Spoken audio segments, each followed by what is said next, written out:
Here with former coach Manny Chacon, who's been with Arm Glory for almost 2 years now. So he is now the second episode for the Formula to Win series. The first episode being David Rodella, he's right here, by the way. Say hi, David. It's okay. So you used to play in the Boy Scouts League. How old were you when you played? I was about six or 5 years old. So how long ago was that? I was about nine years ago. 9 years ago. So Manny Chacon played in the Boy Scouts League 9 years ago.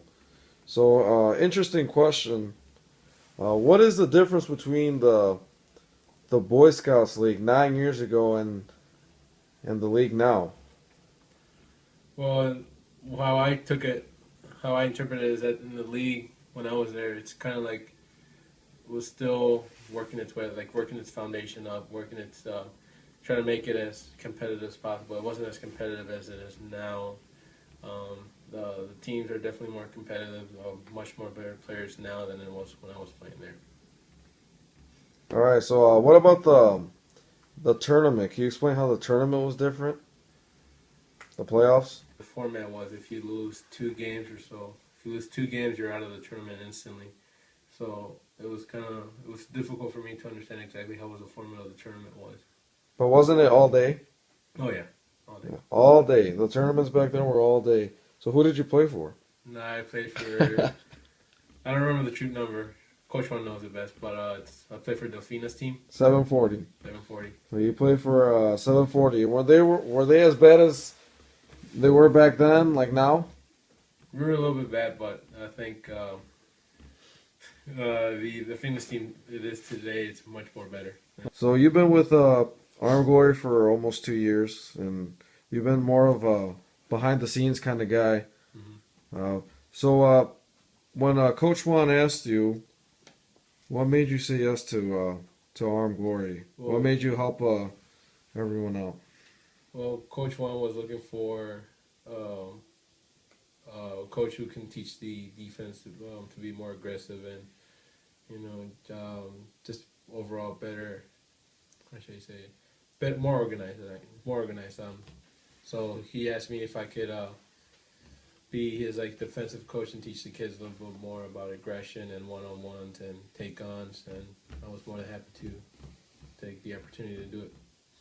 Did you understand the counterattack very well at the time? At first, not really, because I didn't pay attention much to the style of play. But as I started doing the coaching thing, I started understanding more and more of it, and then all the different playing styles, like counterattack is probably like the easiest one you can teach for any team. All right, so going on to your first year as a coach, it was perhaps one of the toughest years for Arm Glory's history. A lot of downfall, a lot of struggles. Can you elaborate on what has happened through your perspective, what you saw? They were the reigning champions from winning the league. Was obviously struggling a lot. They were losing lots of games. Parents were complaining about either playing time or the team is not going good enough, or parents coming in telling us exactly what to do. So and then with U12, it's not much. It's almost similar, but U12 were playing much more better than U10. It was when U10 it was me and Andres were the ones who were in charge of leading that team. But I remember in the tournament they gave a pretty good run for the. They try to give a pretty good run. They try to beat their opponents, and they play their hearts out a lot. Known Juan for a long time now, just like David. We actually known all three each other for a while. What is your overall impression of Coach Juan and with Arm Glory? Well, it's his project. It's obviously his little baby. He's been working at it since the beginning. As when I thought of Coach Juan, he has a mentality of a perfectionist. He wants every play and every pass and everything all perfect, and if there's like a little nick or something little not going right, he comes in and trying to fixes it and trying to make trying to create the best team as he can. Um, Obviously, like I said, Juan, it's his baby, so obviously he's going to take um, time into it and invest it into it and try to create that project into what he envisions it when it goes down the road. And I think he did achieve that to winning many trophies. Winning the Kicks Cup, the VSAA Elite. He definitely made players that weren't good enough, making them into even like different players than they were when they came in. So that's how much time Juan puts into this project, or for only Male Glory, because it's pretty much part of his life. It's like a puzzle piece in his that fits his personality and everything. It's him. It's all Rolling Meadows Glory is all about Juan, and Juan cares about a lot about Rolling Meadows. Like your perspective on Coach David and Coach Andres, what do you view? How do you view them? I think David is like the master at making these formations. I think he can. He does a really good job of knowing like what's going on and pick out the players. Or I think what formations he wants and what best suits for the the current of the game. Like how to prevent these guys from prevent the opponent from doing such a certain thing. And David comes in, makes up his little formations, and then when he does them, he's like a little machine. He can pop up any formation. He can make the weirdest ones, and it can still work.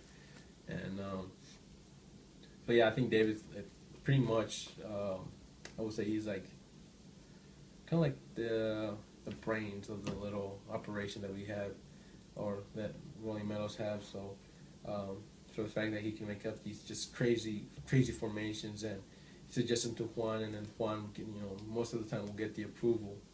I think it's a pretty neat thing to have Coach David as part of the coaching staff. Coach Andres, I like him a lot because he not only he can read the game well, he can predict like what the other team is doing exactly, and his insight as well is amazing. Because I mean, in my opinion, he probably has the most experience with playing as a with a club, so like a top club, so he knows exactly like how a club or a certain team is thinking.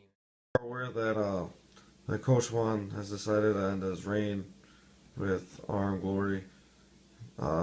So he's appointed Juan Carlos, him as a former player, and Marcos, who also was a former player, but not under Arm Glory, if not, but he was still under 737. Can you give your thoughts and your perspective on Juan Carlos and Marcos taking over? I don't know. I haven't seen Coach Marcos a lot, so I don't know exactly his style of coaching is. But I understand that you put the trust into him and taking this project and continue continue the Arm Glory legacy. So I can infer that he probably be the best fit for the job. But for JC Juan Carlos, I actually like his leadership that he does, especially when he's playing goalie.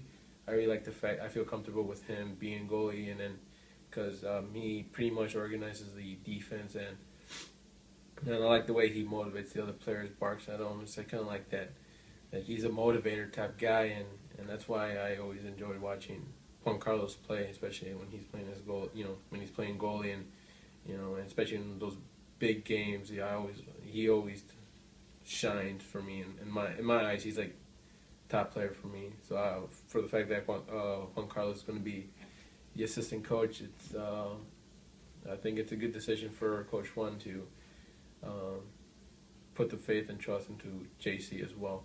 And then for like advice I would give him, or the expectation or the advice, I would probably say that don't come in at this with thinking you're gonna be top team again.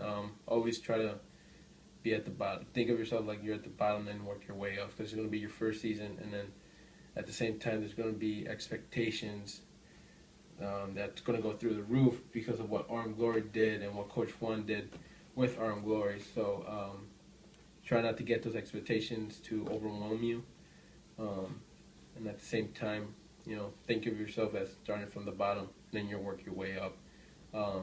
It's a new season, it's a new year. Every team's going to be different.